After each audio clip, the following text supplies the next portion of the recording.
Teachers day की आप सभी को हार्दिक शुभकामनाएं। टेट या सीटेट की तैयारी कैसे करें और उस तैयारी में हमको क्या क्या तैयार होना चाहिए, कौन सी तैयारी कर लें जिससे हमारा टेट क्लियर हो जाए। यहाँ पर हम कोई आपको रामबाण सुरमा नहीं देंगे, लेकिन आपको यह बताने का प्रयास करेंगे कि टेट के लिए हमको क्या जरूरी है उसकी बात कर रहे हैं। सीटेट की बात हम अगले दिन करेंगे, लेकिन आज हम केवल टेट की बात करने वाले हैं। उस टेट में भी पहले पेपर 1 की बात करेंगे और फिर अगले दिन पेपर 2, फिर ऐसे ही क्रम से हम चलते जाएंगे। 2-3 दिन आपको केवल हम सिलेबस की बात करेंगे और कौन कितने आसानी से हम वहां तक पहुंचेंगे। तो सीधे सीधे हम आ रहे हैं पेपर 1 की बात कर रहे हैं टेट की। उस P1 में मतलब जो पेपर 1 है उसमें कुल 5 सब्जेक्ट होते हैं। 5 में पहला आपका गणित होता है, गणित भी आपका 30 अंक का। फिर हिंदी होती है, ये भी आपका 30 अंक का होता है। फिर EVS जिसको हम पर्यावरण कहते हैं वो भी 30 अंक का होता है। उसके बाद आती है बात बाल मनोविज्ञान की।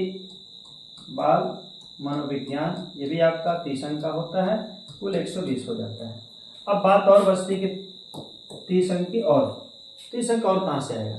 इसके लिए 3 पार्ट होता है जो यूपी टेट देते हैं। वो सामान्यतः या तो संस्कृत चुनते हैं या फिर उर्दू चुन लेते हैं या फिर इंग्लिश चुनते हैं। तो इसमें ऐसा नहीं कि BSc वाले इंग्लिश लेंगे, आर्ट साइड वाले संस्कृत लेंगे और कोई फला जो अरबी पढ़ता है उर्दू पढ़ता है वो लेगा।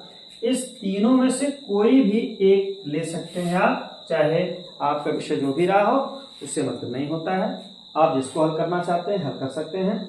जैसे मान लीजिए आप पेपर 1 की बात करेंगे तो पहले मैथ की बात होगी, हिंदी की बात होगी, EVS की बात होगी, बाल ये सबको देना है, चाहे वो आर्ट साइंस का हो, चाहे साइंस हो, चाहे जो जैसे मन तैसे हो। इसमें से आप एक चुन सकते हैं। चुनने के लिए क्या होगा, आप संस्कृत चुनेंगे, उर्दू चुनेंगे, इंग्लिश चुनेंगे। तो जो मेरा विचार है, आप जब भी चुनिए संस्कृत चुनिए। संस्कृत चुनने के साथ साथ क्यों, क्योंकि वो हिंदी की माँ है और माँ बेटी का साथ बड़ा बढ़िया होता है। क्यों साथ बढ़िया होता है उसकी बात सुन लीजिए। जैसे आप हिंदी 30 पढ़ेंगे, आपको संस्कृत भी 30 पढ़ना है, ये 60 का आंकड़ा होता है।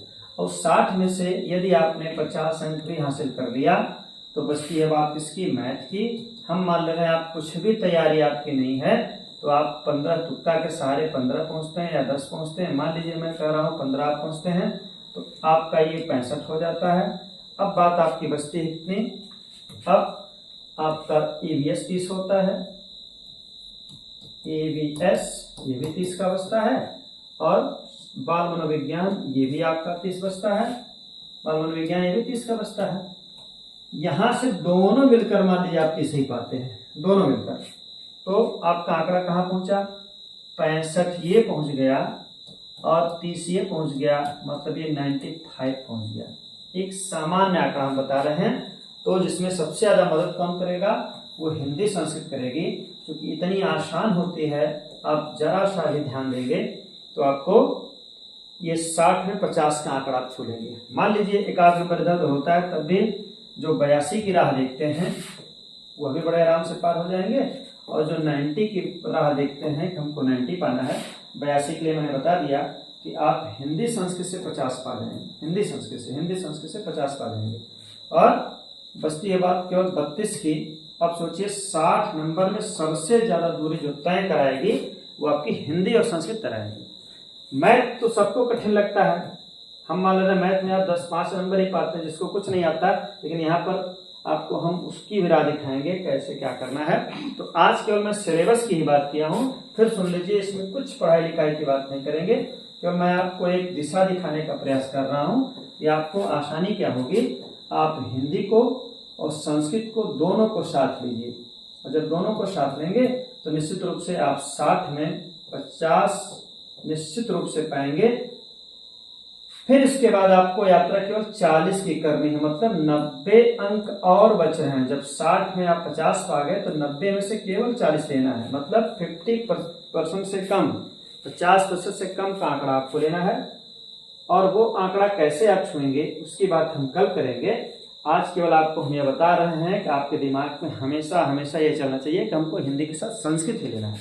और संस्कृत क्यों लेना है, सब कुछ कॉमन है। क्या क्या कॉमन है इसकी बात हम कल करेंगे, क्योंकि कल भी मैं प्राइमरी की बात करूंगा। आज केवल मैं सीधे सीधे आया हूँ उसके सिलेबस पर, और सिलेबस पर आपको डरना नहीं है।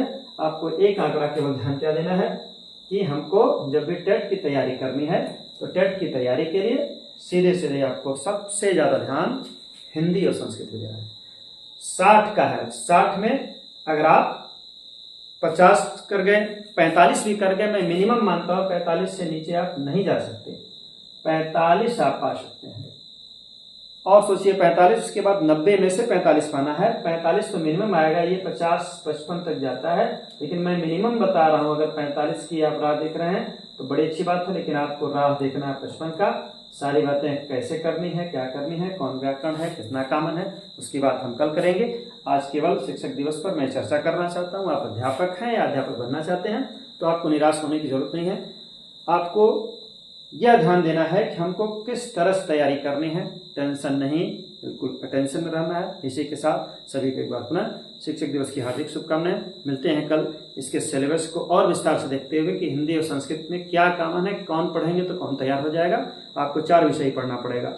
इंग्लिश लेते हैं तो 5 पढ़ना पड़ेगा, हिंदी के साथ संस्कृत लेते हैं तो संस्कृत का आधा लेवल, संस्कृत का आधा ग्रामर, दोनों लगभग बराबर होता है। तो मिलते हैं आगे, तब तक सभी को धन्यवाद।